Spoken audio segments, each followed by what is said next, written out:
World cup பரபரப்பை விட நம்ம மேட்ரியோட பரபரப்பு தான் பெரும் பரபரப்பா இருக்கு. என்ன கதைன்னா, இந்த ஆள் வந்தா நான் இந்த 2 பேர்த்தோட தான் வருவேன்றான். நம்ம தலைவர் ஆல்ரெடி ஒரு சைனிங்கை போட்டு இன்னொரு ஸ்டார் பிளேயரை வந்து நாளைக்கு நான் ரிலீஸ் பண்ணிடுவேன் அப்படின்னு நம்ம தலைவர் நிக்கிறாப்ல.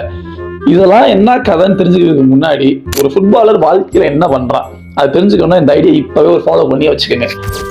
என்ன கதைன்னா, நமக்கு வந்து பிளேயர்ஸ் தேவைப்படுவாங்க. இப்ப ரீசெண்டா பார்சிலோனா சைன் பண்ணிருப்பாங்க. நம்ம என்னடா இன்னும் பண்ணலேன்னு பாக்குறப்ப நம்ம தாத்தா யாருமே எதிர்பார்க்காத ஒரு சைனிங்கை போட்டு மிரட்டி விட்டாப்புல. பங்காளிகளே, நீங்க இந்த பையனை மறக்கவே முடியாது. ஏன்னா உங்களை போட்டு அந்த மாதிரி டம்முன்னு கொடுத்திருக்கா நம்ம டம் பிரைஸ்.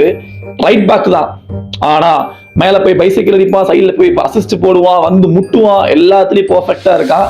இவன் வந்து நமக்கு ஒரு கரெக்டான சாய்ஸ். ஆனா என்ன, அர்னால்ட முடிச்சு விட்டாங்க. இது பார்ட் ஆஃப் த பிசினஸ். யார் நல்ல பிளேயரோ அவன் தான் உள்ள இருக்க முடியும். இதுதான் ஒரு கதை. ஓகே, ஸோ டீசெண்டான சென்டர் பேக் தான், அதுல எந்த ஒரு பிரச்சனையும் கிடையாது. இப்போ என்னன்னா, இப்போ எலெக்ஷன் நடக்க போகுது. இதுக்கப்புறம் யார் ஜெயிக்கிறாங்களோ அவங்க கூட்டு வர்றதுதான். ரோட்ரி ஹாலண்ட் எப்படி ரோட்ரி கூட செட் ஆகிப்பான். ஹாலண்ட் வந்தானா எம்பாப்போ வினியோ யாராவது ஒருத்தர் வெளியே உட்காரணும். ஆல்ரெடி இங்கே பல பஞ்சாயத்து போய்கிட்டு இருக்கு. என்னோட பொதுவான கருத்து என்னன்னா, ரியல் மேட்ருக்கு ஸ்டார்ஸ் வேணாம், விளையாடுறதுக்கு பிளேயர்ஸ் தான் வேணும். ஆல்ரெடி ஸ்டார்ஸை வச்சு பட்ட பாடு போதும். ஸோ விளையாடுறதுக்கு ஒரு தரமான பிளேயரா இருக்குன்னா போதும். நீங்க இதை பத்தி என்ன நினைக்கிறீங்க? கருத்து பெட்டியில போடுங்க.